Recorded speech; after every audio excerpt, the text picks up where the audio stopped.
Pada saat baginda Nabi SAW akan meninggal dunia dan beliau lagi sakit keras, maka beliau keluar karena mendengar beberapa sahabatnya menangis terisak-isak, khawatir kalau beliau meninggal dunia. Maka beliau pun keluar, kemudian naik di atas mimbar semampu beliau. Setelah memuji Allah Subhanahu wa taala dan bersalawat untuk diri beliau sallallahu alaihi wasallam, maka beliau mengatakan, wahai sekalian manusia, fa inna mau'iduna haud.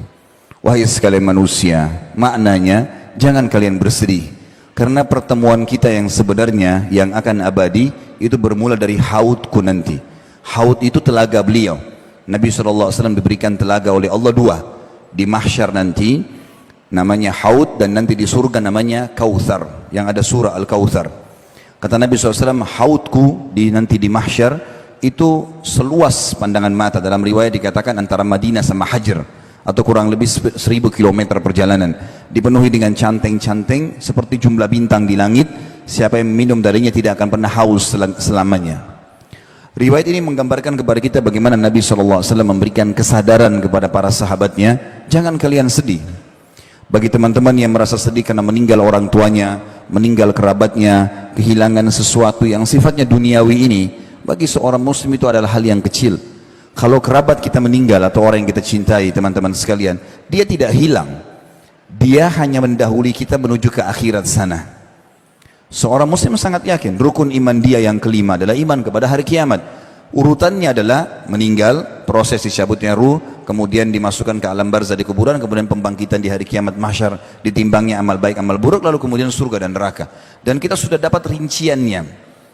Kita sekarang di duka bumi ini setiap saat ada buku, sudah terjemahan bahasa Indonesia cukup banyak berhubungan dengan masalah surga. Apa saja berhubungan dengan surga itu, dari tanahnya, dayang-dayangnya, istanahnya, makanannya, minumannya, semua terinci.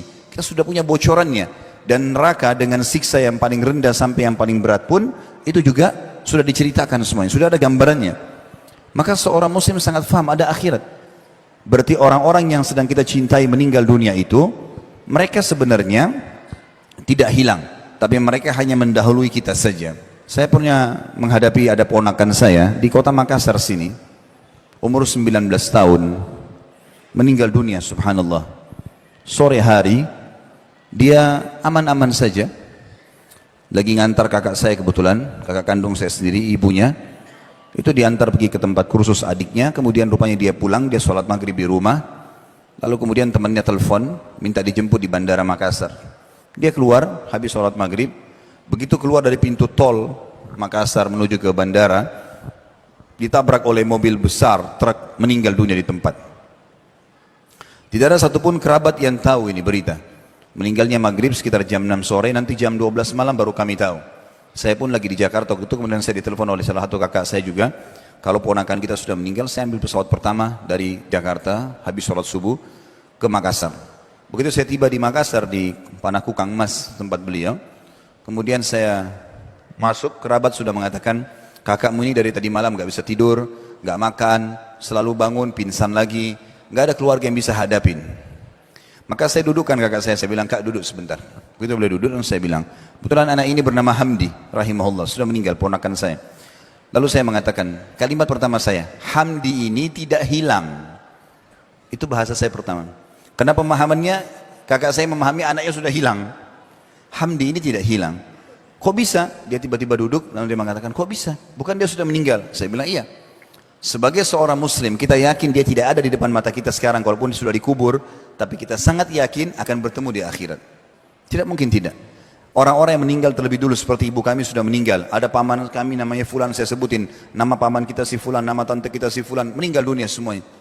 Toh juga mereka sudah menuju ke akhirat, dan kita sedang menuju ke sana. Saya sama kakak pun ini sama-sama, asal tiketnya sama, iman dan amal soleh nggak ada masalah, maka akan ketemu di sana. Dan itu kita yakin sekali. Sebagaimana dunia ini ada kehidupan akhirat di sana. Terbaik kita kerjakan sini, kita akan panen di sana. Faman ya'mal mithqala dzarratin khairan yarah. Siapa yang buat seperti biji sawi dari kebaikan, yarahu, dia pasti akan diperlihatkan atau melihatnya. Wa may ya'mal mithqala dzarratin syarran yarah. Kalau diberhentikan bacanya yarah, tapi kalau dibaca langsung yarahu. Siapa yang berbuat seperti biji sawi dari keburukan, pasti dia akan temukan dan dilihat atau diperlihatkan kepadanya. Alhamdulillah setelah itu beliau jadi faham masalah ini. Juga teman-teman, itu bagi orang yang kehilangan kerabat. Kalau ada kehilangan benda, materi, seseorang kalau yakin adanya kehidupan akhirat, jadi ringan buat dia. Karena dia berpikir, oh orang ini sekarang ambil benda saya tagih dia nggak mau kasih, saya akan ambil di akhirat. Tidak ada sesuatu yang luput. Seorang muslim akan sangat tenang, karena dia yakin ada hadis Nabi SAW, maka apakah kalian tahu siapa orang yang bangkrut? Kata para sahabat, ya Rasulullah, orang yang tidak ada dirham dan dinarnya, bisnis bangkrut. Kata Nabi SAW, bukan, itu kecil. Yang bangkrut sebenarnya adalah yang datang pada hari kiamat membawa lengkap pahala solat, pahala puasa, pahala zakat, tapi ya dia datang dari satu sisi pernah mencaci maki orang ini, pernah memukul orang itu, pernah mengambil haknya orang yang ini, lalu mereka datang menuntut pada hari kiamat. Dan pada saat itu diberikanlah pahala-pahala dia kepada orang-orang yang menuntut ini. Kalau habis pahalanya, sudah dibayar-bayarin utang dia, gitu kan, kesalahan-kesalahan dia selama dunia tidak sempat dia minta maaf, maka akan diganti, akan diberikan dosa-dosa orang-orang yang menuntut dibebankan kepada dia. Maka dilemparlah dia ke neraka sejauh timur dan barat. Seseorang muslim sangat yakin teman-teman sekalian, kalau ada hak kita yang sedang diambil oleh orang lain, kita sudah minta di muka bumi ini, tidak juga bisa kita dapatkan, dengan cara dia memanipulasi data-data tersebut, tetap kita akan panen dalam bentuk pahala pada hari kiamat. Hasan Basri rahimahullah pernah dicaci maki dan digibah oleh seseorang. Lalu kemudian dia baru mendapatkan satu tangkai kurma yang sangat segar. Kemudian dia antar ke rumah orang tersebut yang menggunjing dia. Dia antar ke rumahnya. Lalu kemudian dia mengatakan, ini balasan terhadap kau telah memberikan kepadaku pahalamu, maka aku ganti dengan kurma ini. Seorang mukmin tahu betul tentang ada kehidupan akhirat dan membuat dia tentram. Benda apapun luput tidak ada masalah. Terlebih lagi kalau kita fahami lebih jauh lagi, kalau ada sesuatu yang kita harapkan dan belum kita dapatkan, berarti belum rezeki kita. Hasan Basri berkata rahimahullah tentang masalah, kenapa anda bisa zuhud di dunia? Bagaimana bisa anda ini selalu akhirat targetnya? Dia mengatakan, karena saya sangat tahu kalau ya, Allah telah membagi rezeki dan tidak akan pernah rezekiku diambil oleh orang lain. Tidak ada ceritanya orang lain makan kemudian itu berarti punya saya yang diambil sama dia. Memang sudah rezeki dia. Dan aku selalu senang karena aku taat dan aku selalu patuh, karena aku tahu amal solehku tidak akan dikerjakan oleh orang lain, maka aku sibuk beramal soleh. Dan aku yakin Allah Tuhanku mengawasiku, maka aku tidak mau ya, bermasalah karena dia melihatku. Dan juga aku tahu kematian sedang menungguku, maka aku pun punya persiapan untuk menghadapinya.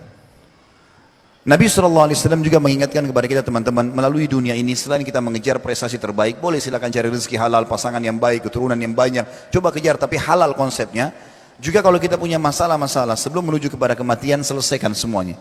Nabi SAW waktu sakit keras setelah turun dari mimbar tadi, dalam lanjutan riwayat beliau kemudian memegang tongkatnya sambil berkata kepada para sahabat, siapa yang pernah aku sakiti, maka ini tongkatku, silakan pukul badanku. Siapa yang merasa hartanya pernah aku ambil, ini hartaku, ambillah sesuka kalian. Apa maksudnya? Nabi SAW mengajarkan kepada kita, jangan kau tinggalkan dunia sementara kau punya musuh-musuh. Karena ada hisab hari kiamat. Selalu ada hubungan dengan akhirat. Karena ini ada akhirat, hati-hati. Ada di sana, ya, di mana kita akan dihisab. Kata Ali bin Abi Thalib radhiyallahu anhu, dunia telah pergi. Tiap hari kita berjalan ini, hidup lagi besok pagi, sudah makin berkurang umur kita. Dan akhirat sedang datang. Dan dua-duanya punya anak-anak, maka jadilah diri kalian anak-anak akhirat. Ingatlah, di dunia amal tanpa hisab, tapi di akhirat hisab tanpa amal. Jadi selalu dihubungkan dengan masalah akhirat. Ingat, yang kau kerjakan sini akan kau tanggung jawabkan di sana nanti. Juga bagi teman-teman yang pernah putus asa dalam beramal, merasa dirinya, oh saya pernah buat dosa, maka saya merasa tidak mungkin Allah maafkan saya. Ini keliru. Rahmat Allah luas. Dalam sebuah hadis sahih riwayat Bukhari dikatakan, nanti akan didatangkan orang pada hari kiamat, dihisap oleh Allah subhanahu wa ta'ala. Maka pada saat dipanggil namanya si fulan, majulah, maka dia menuju ke arsy Allah, akan dihisap oleh Allah subhanahu wa ta'ala. Maka mata semua menuju ke orang tersebut, lalu Allah menutupinya dengan cahaya. Di dalam hadis dikatakan, lalu tidak kelihatanlah dia oleh orang-orang yang lain. Lalu Allah bertanya kepadanya, hai fulan, bukankah kau telah bermaksiat kepadaku di waktu ini? Dia mengatakan iya. Bukankah kau telah begini dan begitu? Dia mengatakan iya. Dia akui semuanya. Lalu dikatakan, apa yang kau harapkan dariku? Kata Allah kepada hambanya, lalu hambanya mengatakan, aku berharap pada saat aku berdosa engkau memaafkan dan engkau menutupi aibku itu. Maka kata Allah SWT, ketahuilah aku telah memaafkan semua dosa-dosamu dan aku telah terima semua amal salihmu. Pergilah, ambil bukumu dengan tangan kananmu. Maka Allah Subhanahu wa ta'ala rahmatnya luas sekali. Dalam sebuah hadis sahih dikatakan, Allah Subhanahu, kata Nabi SAW, Allah menciptakan 100 rahmat, kasih sayang.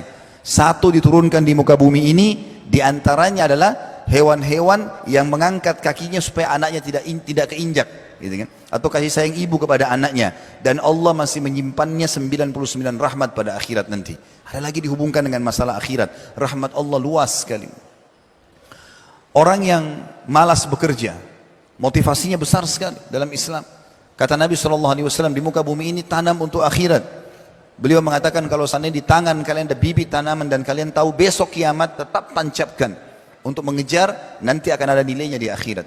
Abdullah bin Umar radhiyallahu anhu pada saat rambutnya sudah putih semua, alisnya putih, jenggotnya putih semuanya, sudah sangat tua, hampir 100 tahun umurnya. Kemudian dia pegang bibit pohon kurma. Pohon kurma mirip dengan pohon kelapa kalau kita, lama baru berbuah, gitu kan kalau masih kecil. Maka dia pun menancapkan, murid-muridnya lihat, lalu mereka bertanya, wahai Abdullah bin Umar, bagaimana kami memahami perilaku anda ini? Anda bukan menanam pohon yang sudah besar, tinggal panen. Ini pohon masih kecil, anda sudah tua. Mungkin anda tidak bisa menikmati. Maka jawaban dia sangat luar biasa. Dia mengatakan, kalau tidak saya nikmati, maka akan dinikmati oleh generasi yang datang setelahku. Artinya akan jadi pahala buat aku ini. Enggak ada masalah. Jadi kalau motivasi seseorang akhirat, dunia ini akan dia lalui dengan sangat mudah, ringan bagi dia. Karena dia tahu di sana ada hisabnya. Dia akan terima semua amal yang dia kerjakan.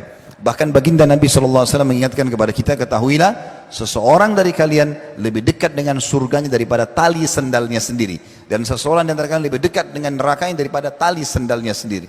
Gara-gara ada seorang sahabat meninggal dunia di perang Khaybar, kemudian dia baru masuk Islam, baru syahadat, ya, lalu kemudian terbunuh. Kata Nabi SAW, siapa yang mau lihat penghuni surga yang belum pernah sujud sekalipun, ini orangnya. Baru syahadat lalu terbunuh, gitu kan? Lalu beliau mengatakan, ketahuilah surga lebih dekat kepada kalian daripada tali sendal kalian sendiri. Azan, sholat, makan, minum, pergaulan yang halal, udah istiqomah saja, nikmati yang halal, tinggalkan yang haram. Meninggal masuk surga. Buat masalah, gunjing orang, ghibah, ngambil haknya orang lain, ambil haknya ahli waris, ribut, bohong, dusta, menipu segala macam, mati masuk neraka. Begitu mudahnya orang masuk ke surga dan masuk ke dalam neraka, dan itu pasti terjadi. Kita harus sadar teman-teman sekalian, kita akan melalui seperti yang dikatakan Hasan Basri, hai anak Adam, kamu sebenarnya di muka bumi ini seperti bilangan, angka. Kalau bertambah satu hari, begitu kau buka matamu di pagi hari, maka berkurang bilanganmu satu. Kita sedang menuju ke sana. Maka harus kita hisab diri kita sendiri masing-masing. Ya, kita sedang menuju ke akhirat sana. Kita dengarkan bagaimana Nabi SAW mewasiatkan kepada kita tentang masalah perumpamaan bumi ini atau dunia ini. Kebanyakan orang sibuk mengejar tanpa mengenal mana halal, mana haram. Padahal sebenarnya teman-teman, kalau kita melihat dunia ini kecil sekali, ya. Kalau kita lagi naik pesawat, mobil-mobil yang mewah pun yang biasanya kita bangga-bangga di sebelahnya, kalau sudah di atas pesawat kelihatannya seperti gentong-gentong kecil, gitu kan. Mungkin orang punya berlian sebesar bola basket pun, kalau orang mungkin kecil seperti cincin saya sudah sangat mahal.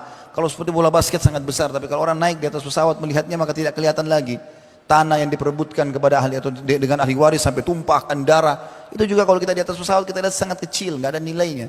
Bahkan subhanallah pada saat kita meninggal tidak ada yang ikut semua itu. Apa yang selama ini diperebutkan, diambil haknya orang yang tidak akan ikut. Kata Nabi SAW, kalau anak Adam meninggal dunia akan ikut kepadanya itu 3 di kuburannya.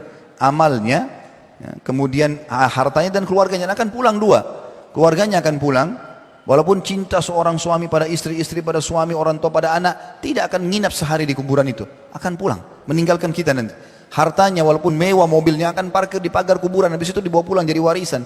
Yang tinggal bersama kita amal.